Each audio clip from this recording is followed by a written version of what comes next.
love hearing the diesel just tick away there under the bonnet, you know.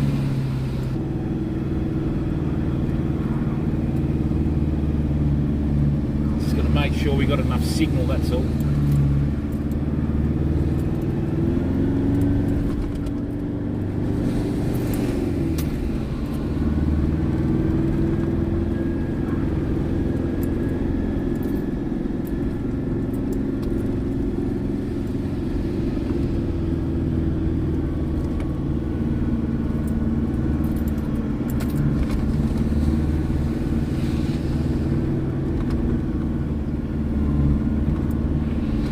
Excellent. Now I'll show you a little trick when you're looking for spots on the beach. Right, I'll show you a little trick. That's the one.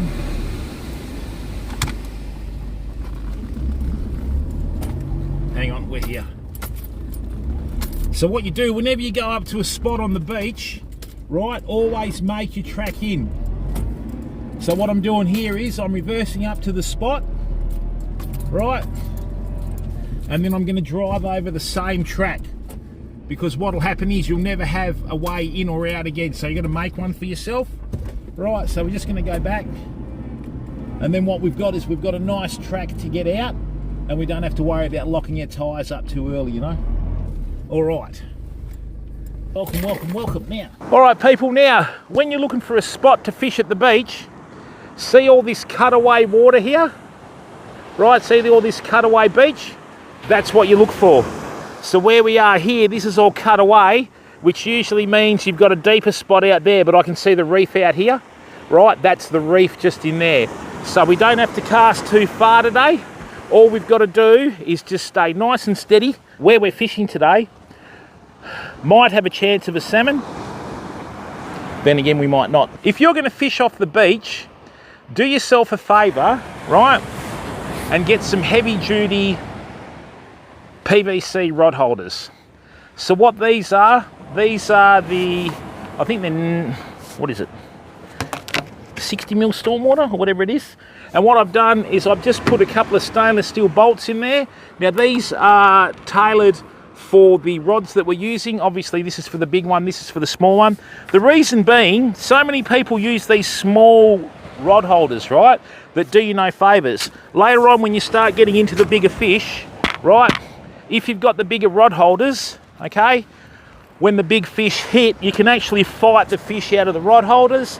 As you get older, it helps you out a lot more, saves your back, saves your shoulders, and that way when you fish, you don't have to worry about fatigue and all that sort of stuff.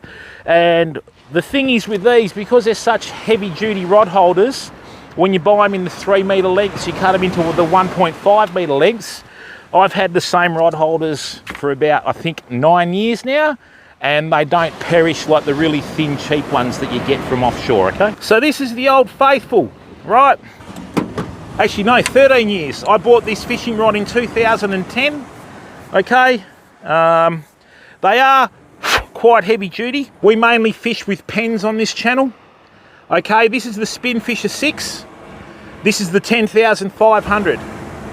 Fantastic reel, super strong drag, metal components, good line roller, able to store a lot of line, and because of the larger diameter spool, I'm able to cast heavier braid a lot further. Now look people, if you're going to fish for big fish, right, do yourself a favour, okay, only use one set of hooks on there, okay? This is my standard big fish rig. We have a size 8 snapper sinker, okay, and we have 2 snelled hooks with a little float. That way what happens is in the water the bait stays above the bottom and you don't catch any stingrays, right? And snapper love it. They'll see the little bit of red and go straight forward. And look, this is just purely my views, right? But don't take this the wrong way. I know a lot of people on social media fish for sharks and Goliath groper and that, but I think it's absolutely brain dead content, mate. When you're in Australia, right, and you're used to fishing for sharks for a long time, sharks and that sort of thing are the easiest thing to catch. And we're not here just for views, right? We're here for content and entertainment, and we're not after just clicks, you know what I mean?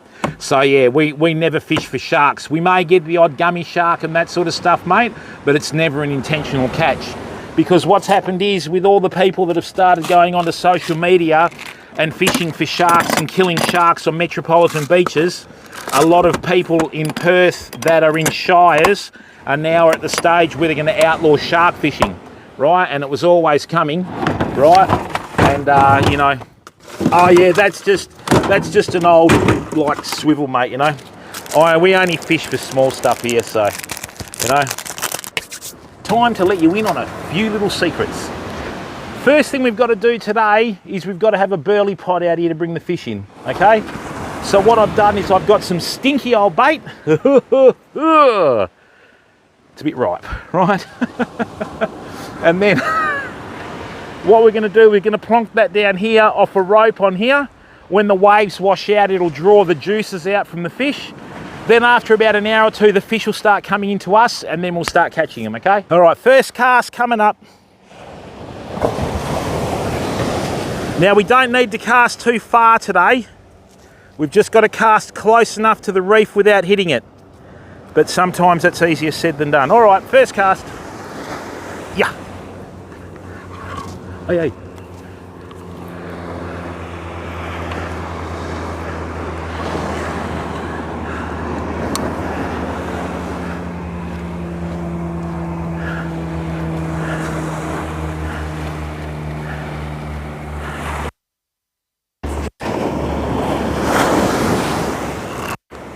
It's not bad. That's probably about 10 foot from the reef, exactly where we want it. So we want fish to dart out from the reef and then come out, hit the bait and try and head back to the reef. That's a Spinfisher 6. Mate, if you want quality, you just buy American. All right, simple. If you want quality, you buy American. I know that they make most of their reels in China, but it's done with the American quality assurance. I've been using Penn reels for 45 years, people, longer.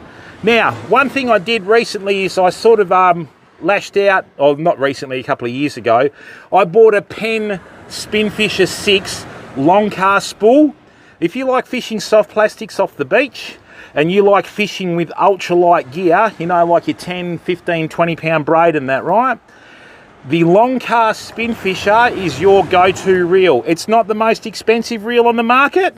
It's not the cheapest reel on the market, but in terms of features, right, and the fact that I can actually belt this out an absolute mile, it's made a massive difference to a lot of fishing, okay?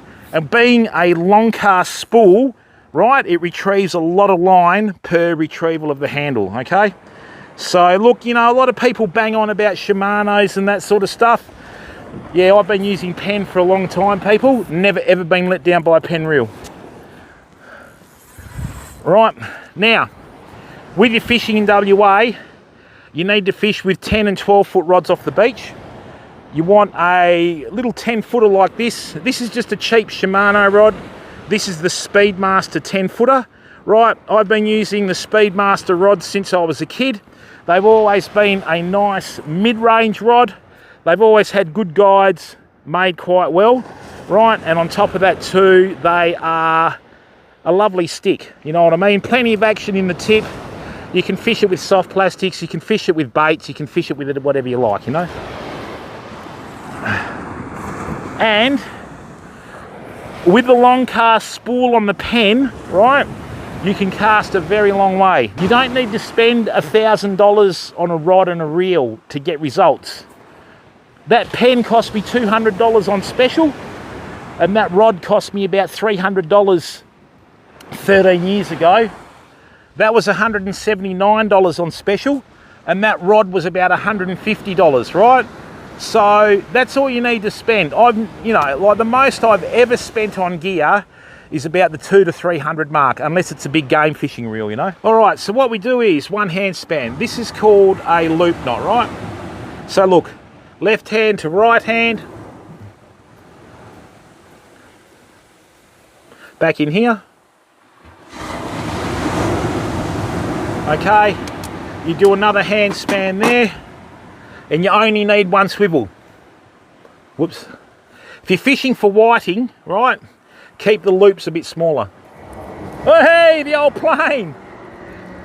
Chopper one, chopper one. I use the wide gape hooks. I prefer them because it's a lot easier to get out of small fish mouths.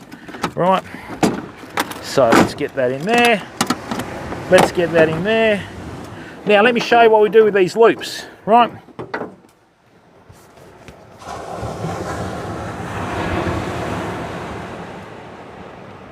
With these loops, you don't need to tie the hooks on.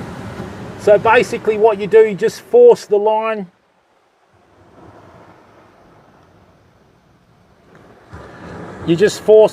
through the eye of the hook, like so.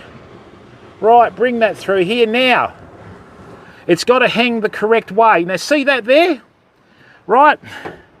That's the correct way because it's hanging out. And because we're using the fluorocarbon, it's a fairly stiff line, right? That's good, rightio. We just need a couple of small baits and hey.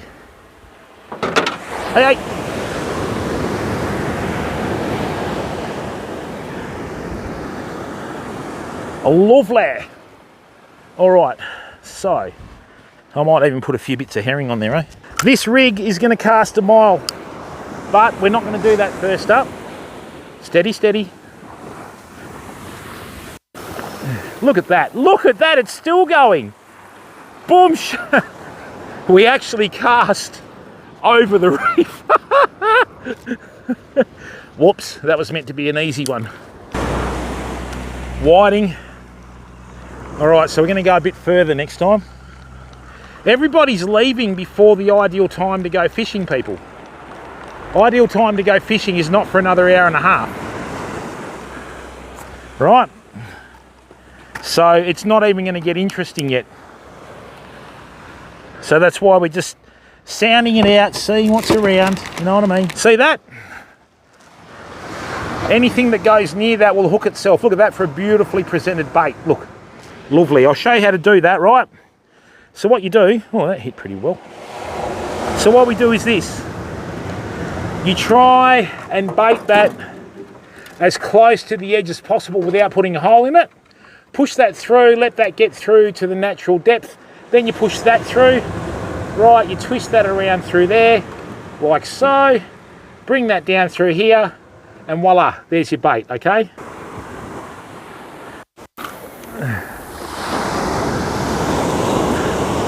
That's a very nice cast. That's a very nice cast.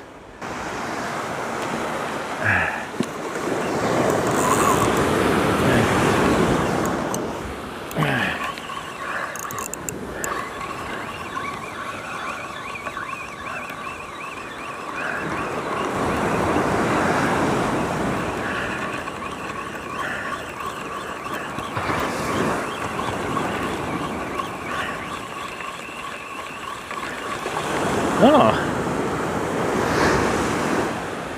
that's interesting, people. There's a bit of weed out there. Okay. Our herring bait keeps going missing.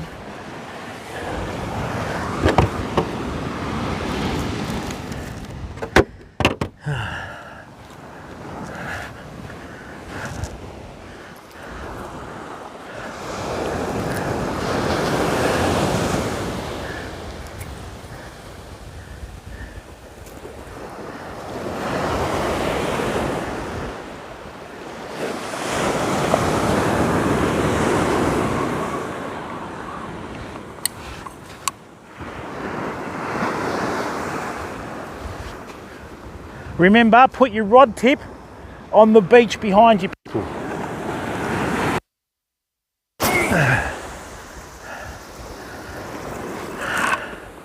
Oops, that's a bit far. But anyway, at least it's in the reef. Oh no.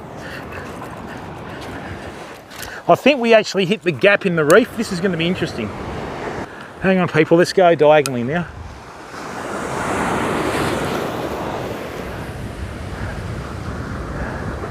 It's the one.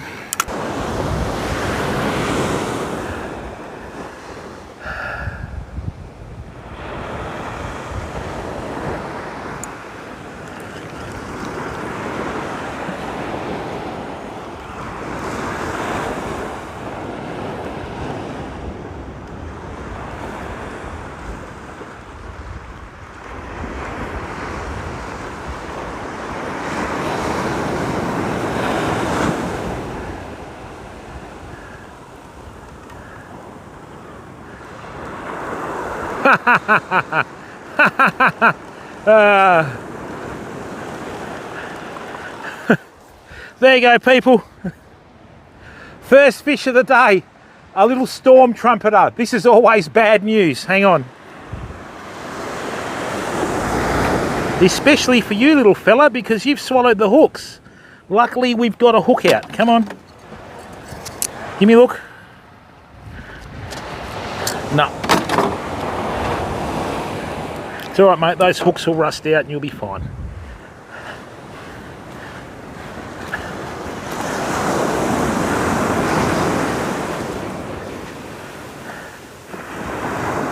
See you, bud.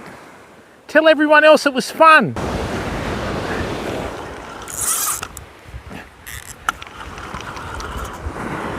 Oh, get out of there!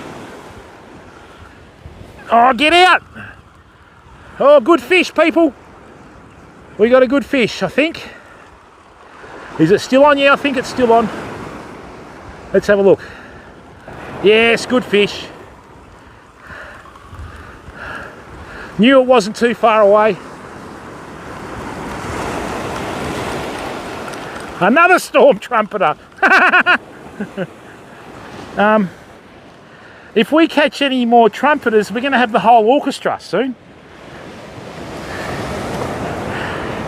I normally catch one. I very rarely catch two. Come on, bud. No, no need to start showing off with a trumpet solo, all right? Come here. Yeah, let go, let go. You've got those gill rakers. Come on. All right, well, if you're going to be like that, you're going to be like that. I'm going to cut the line again and see you later. What we're going to do is just cast around a little squid soft plastic and see if we can hook anything. And that's one that's been used with super glue. See how it looks perfect? See you, Caleb.